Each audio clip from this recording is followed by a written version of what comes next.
This summer heat is getting brutal. Monday and Tuesday, Large the swaths hottest of the days country ever continue to recorded swell on to Earth. amid record-breaking There's a heat so-called this summer. heat dome over Texas. With July being one of the hottest months in recorded history, we can expect more of the same here in August. With temperatures reaching well into the 90s and a heat index of over 100, fishing is starting to feel like an extreme sport. Recently on the channel, we talked about summertime fishing tips, and although I firmly stand behind everything I said in those videos, in today's episode, I wanted to share with y'all just how tough fishing can be this time of year. If that sounds like something you'd be interested in, then sit back and join me for some summertime fishing.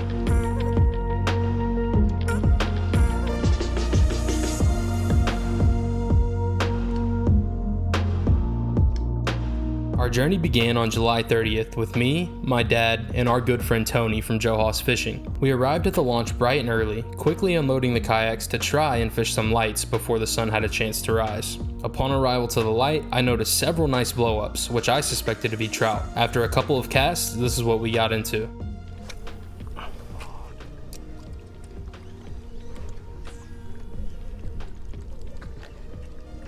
First strike on the top water already. Come on. Oh my gosh, dang. Do you see him hit my top water over there?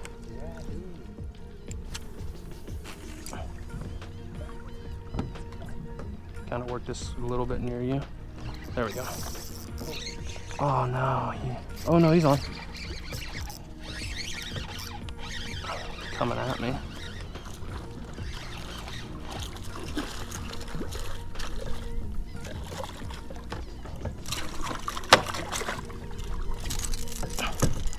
Keeper trout. A decent speckled trout that looked to be just shy of a keeper. Unfortunately for me, this would be the only fish I caught at the light, and shortly after the sunrise, the bite had died out. This led our party to move into the marsh. Our plan was to target some grass flats that my dad had seen reds roaming around earlier that week. After a short kayak ride, we had made it to the spot and began pulling around.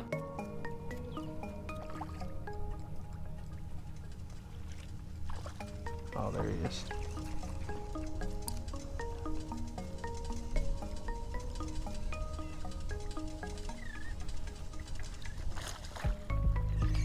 Not too oh, we missed them, gentlemen. A near miss with the topwater. Unfazed and hopeful that we would still find fish, I continued to pull around in search of reds. But after nearly an hour, all I had seen were hundreds of mullet. This was a bummer, but with a little bit of time left to get the job done, we continued pulling around until this happened.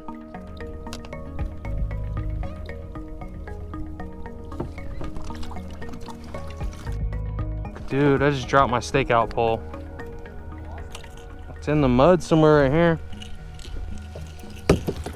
With the loss of my push pull, morale was at an all-time low.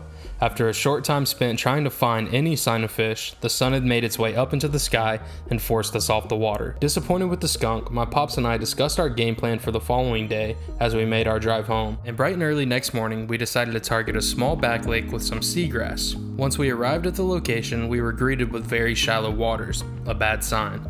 And when we finally made it to the back lake, sadly, it was extremely shallow and holding no fish. Dang, it's so way too shallow back here, which is very unfortunate. I knew this coming here was going to be a real 50-50 shot. I mean, one of those spots where if it's good, it's good, but it just has to be the perfect conditions. And we checked the tide. The buoy said one thing, but being out here and observing, just coming in, you know, we're pushing against an outgoing tide. Tide shouldn't be outgoing yet, it should be high tide. And yeah, the buoy was just a little off for this spot. Feeling defeated, we left the area and headed back to a deep hole where we hoped to find some feeding trout.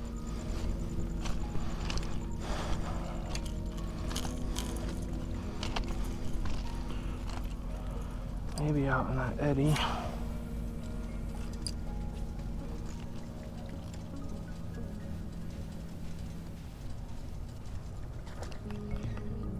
Dang, I had a strike.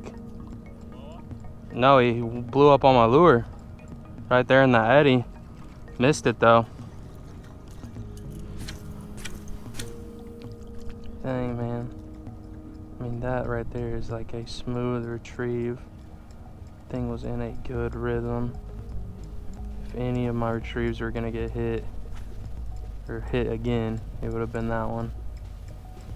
Just gonna swim it all the way in just in case there's something eyeballing it. Maybe he wants a bite. Yeah, so since that strike we had on top water, probably retrieved it about 5 or 6 more times and absolutely nothing. That was a gorgeous cast, a gorgeous retrieve, and just couldn't get nobody's attention down there. Another failed attempt. This was a crushing blow, and with the sun making its way into the sky, we had one last shot to catch fish along the oyster reefs in Jones Bay. Unfortunately, this would be no different than any of our other spots that day, and after fishing for a couple of minutes with no luck, we headed back to the launch with another summertime skunk under our belts. Still determined to make it happen, the following morning we were right back at it, targeting flounder in Churchill Bayou. Flounder are known to hold up all along the bayou, and I was very hopeful that today would be the day to wash off our skunk. However, upon arrival to the mouth of the bayou, disaster struck. Well guys, this was supposed to be 3rd time's a charm. Time to get her done, and this morning has been nothing but hectic. So I got a fly buzzing around my head. Just a slight annoyance. But then I forgot to grab normal jig heads, so we have one jig head. So I have one jig head and a bunch of weedless. I did bring mushroom jig heads specifically to throw my gulps, and then I left the gulps in the truck.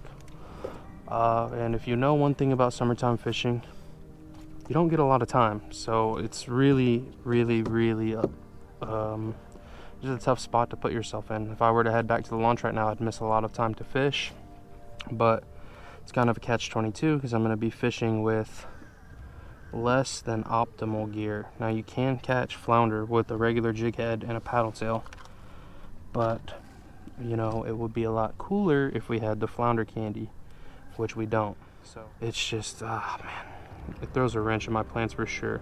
All hope is not lost. There's still opportunity for flounder. Jeez man, I can barely see to tie my knots. I don't know, I need to take a moment, collect myself, because I'm on the fritz right now. I feel like SpongeBob in that one episode where he's just burning everything in his brain. All the files are getting burned. That's what it feels like right now. Just, oh man, not great. Not a great start to the morning, but I'm hoping we can just get over it. Get over it and get on some fish. I had forgotten my gulp, a huge mistake, and one that I would pay dearly for as I fished along the bayou. Throughout the morning, I'd receive a few short bites on my paddle tail and saw a ton of flounder going airborne on bait, but as fate would have it, this day would end up being another failed trip and another skunk. I normally wouldn't post a video like this and have been trying my best to produce content that is not only entertaining but also helpful to you guys as viewers and fishermen. If y'all can learn anything from my past couple of trips, it's that summertime fishing is cutthroat. With the vicious heat that we've been experiencing here on the water, our margin for error has become paper thin. Just one mistake can make or break your fishing trip, whether that be picking the wrong spot, throwing the wrong lure, or showing up late. I'm not saying it's impossible to catch fish in the summertime, but it's certainly not easy, and if I can offer you guys any advice as you make your way onto the water this weekend, it's to make sure you have everything squared away. Come up with a sound plan, make a list, and check it twice. Y'all be safe out there, and make sure to stay hydrated. And before we go, I want to apologize to everyone for not being able to show y'all any fish this episode. The only reason I've even taken the time to edit this is to show y'all the reality of summertime fishing. Even when you think you have it figured out, make a sound plan, and show up early, sometimes it's just not enough. Admittedly, the couple trips that you guys saw in this video, I think we just made the wrong call, and because of the lackluster content in this video, I've decided to upload it on Friday, and I've been working double time to make sure I can get some good content for you guys to have on our regularly scheduled upload for Monday. So if you stuck around to the end of this one, I want to say thank you very much, and I'd also like to give you a little bit of a sneak peek for that upload.